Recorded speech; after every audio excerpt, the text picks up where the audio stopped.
moi, je m'appelle Adrien Grisoni, j'ai 30 ans, je suis donc un jeune médecin urgentiste aussi. J'ai fini mon assistanat là, donc après 2 ans d'assistanat, juste là, en novembre. Et donc, c'était un assistanat qui était en Charente-Maritime, donc à La Rochelle, Rochefort et puis à Niort aussi, qui est dans les Deux-Sèvres. Donc un équivalent temps plein, 100%. Voilà, mon activité pro, elle est aussi partagée avec des activités annexes, du rapatriement sanitaire, de la couverture d'événementiels, événements sportifs ou culturels. Voilà, des petits DU en plus, un DU par an, j'essaye. Et puis des activités perso en plus.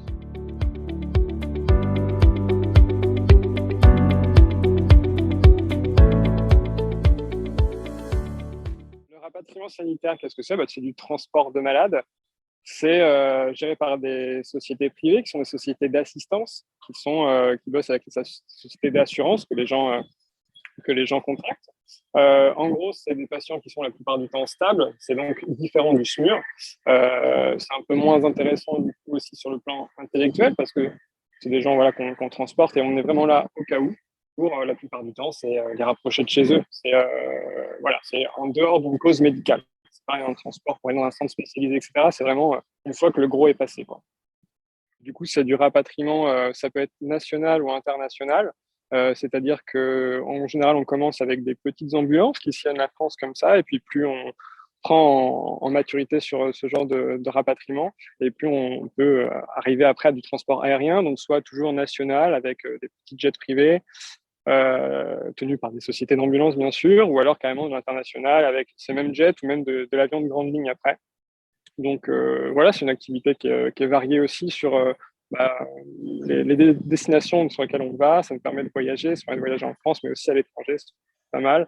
Moi, le plus gros transport que j'ai fait, le plus loin, c'était avant le Covid maintenant, c'était à Buenos Aires, en Argentine. Donc c'est plutôt sympa pour voyager. En plus, en général, sur les longs transports comme ça, on a un petit moment pour se poser sur place. Donc c'est assez bienvenu en général. Ouais.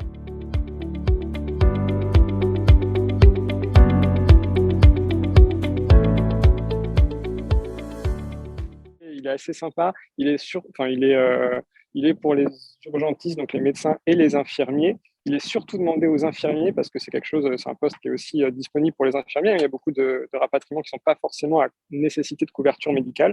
Donc, il y a pas mal de paramédicaux qui se font et c'est vrai qu'en général, on leur demande assez souvent d'avoir ce DU qui est fait à Paris, à Saint-Antoine, qui s'appelle DU de transport aérien et rapatriement sanitaire. Le problème, c'est l'administratif, surtout quand il faut transporter un patient d'un pays à un autre, où il y a du matériel médical qui passe les frontières, etc., des drogues et des patients. Voilà, il faut avoir les papiers, etc. Donc, il faut gérer aussi bien les transports au sol, les ambulances sur place qu'en France, etc. Donc, en fait, c'est beaucoup d'administratifs. C'est en général géré et par le médecin sur place qui transporte et géré par la société d'assistance qui en général chapeaute tout et on s'occupe normalement de pas grand-chose, mais il faut être un petit peu débrouillard quand même pour pas s'arrêter à la première catastrophe, quoi.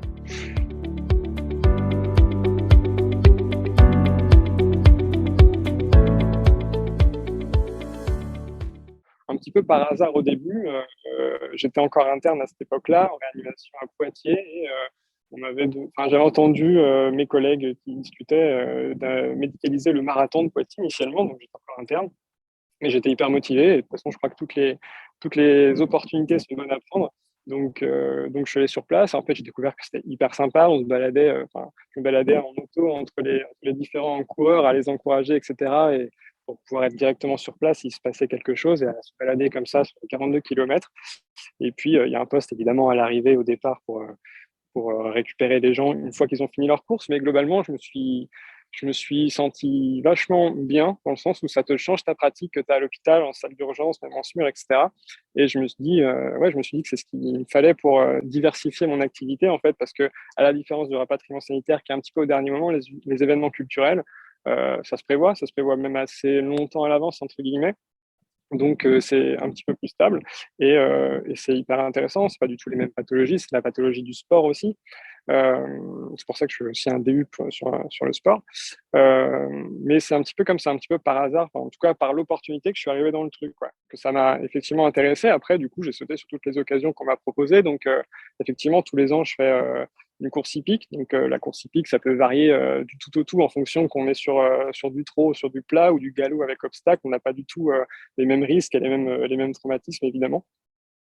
Voilà, je fais des essais rallye aussi avec une écurie française où on part pendant une semaine. En général, c'est un petit peu au milieu de nulle part parce qu'on est sur des pistes euh, la plupart du temps non goudronnées, bien sûr.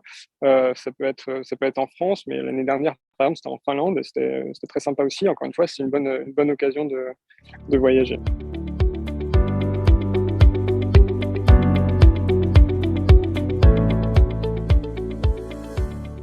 Plein de choses que je fais à côté évidemment et qui me passionnent aussi. Moi, je suis arrivé donc à La Rochelle plutôt, en tout cas sur la côte, pour continuer à faire du surf. Euh, et en fait, sur la côte, justement à cet endroit-là, à La Rochelle, qui est le plus grand port de plaisance d'Europe, j'ai découvert un petit peu une passion pour la voile aussi. Ça permet d'essayer le kitesurf, le windsurf, etc. Et l'habitable aussi, les courses de régate. Par exemple, je suis sur un vieux trois-mâts, je suis bénévole sur une association qui s'appelle l'Hermione, Lafayette. Voilà, je fais des navigations pendant plusieurs jours, voire des semaines sur des trois-mâts. Enfin oui, on a toujours le temps de vivre de vivre ses passions. En fait, l'avantage de la médecine d'urgence, selon moi, c'est que tu gères vraiment ton emploi du temps comme tu veux, dans le sens où si tu veux bosser comme un malade pendant 3-4 jours, d'enchaîner les gardes, ben, tu fais ça, et puis après, ça te laisse un petit peu de répit où tu peux partir, tu peux voyager pas mal. J'adore voyager, je prends un maximum de voyages par an. D'ailleurs, j'ai jamais autant voyagé que depuis ces 2 dernières années où je peux enfin gérer mon planning tout seul. Moi, ce qui m'intéresse pour l'instant, en tout cas en ce moment, j'ai une période, c'est la médecine d'expédition, la médecine en milieu isolé. Donc, je me renseigne un petit peu. Alors, bien sûr, il y a les terres australes qui ont déjà été présentées, je crois, par une de mes collègues, qui sont intéressants, mais il y a aussi tout ce qui est partir simplement dans les DOM, dans les TOM, faire des dispensaires ou du SMUR ou des urgences, hein. Par exemple, la Polynésie française, où il y a un territoire à couvrir qui est monstrueux, hein, entre les différentes îles, c'est la taille de l'Europe. Donc, il y a des rapatriements hyper intéressants à faire sur place et des bonnes infrastructures aussi pour travailler sereinement en médecine d'urgence. Et puis, on peut être envoyé dans des petits dispensaires et on est, je pense, beaucoup plus serein en tant que médecin généraliste pour voir un petit peu de tout et pouvoir être solide face à l'urgence.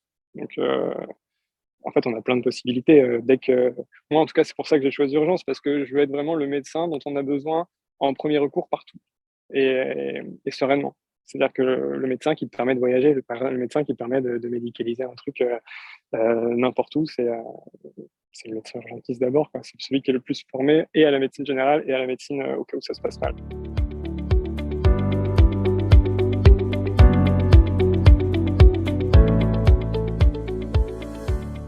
J'étais parti en rapatriement, envoyer un patient à Grenoble, par exemple, donc en ambulance, en lourd.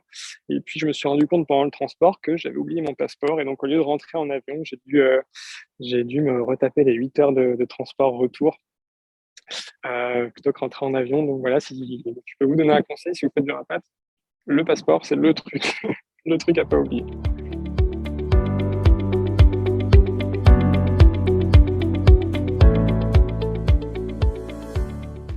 Alors, un étudiant qui hésite entre la médecine d'urgence et une autre spé, bah, d'abord, ça va dépendre de cette autre spé. Il y en a qui hésitent entre la médecine d'urgence et la réanimation. Alors, à mon sens, ça n'a rien à voir.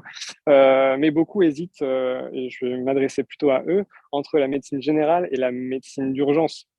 Il y en a beaucoup qui ont peur de se retrouver coincés, entre guillemets, dans la médecine d'urgence, à faire des gardes toute leur vie, etc.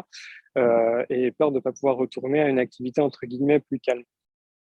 Donc j'entends cette peur, mais bah voilà, s'il y a un message que j'ai essayé de faire passer pendant toute l'interview, c'est effectivement qu'en fait, l'activité d'urgence, elle est hyper variée et il n'y a absolument aucun moyen de s'ennuyer. Il y a 1000 choses à faire et on peut faire plein d'autres choses depuis la médecine d'urgence. J'ai plein de mes collègues qui font autre chose que forcément à 100% de garde aux urgences.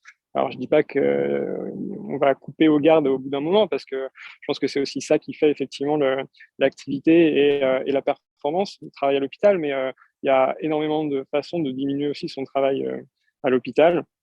J'ai des collègues qui font de l'écho, j'ai des collègues qui font effectivement du rapat, etc. Enfin, il y a mille choses à faire. Donc, euh, moi, je crois que de toute façon, quand on veut faire quelque chose, quand on a un plan précis de carrière ou de choses qu'on veut faire ou qu'on ne veut pas faire, on trouve toujours le moyen, surtout en médecine, d'arriver à faire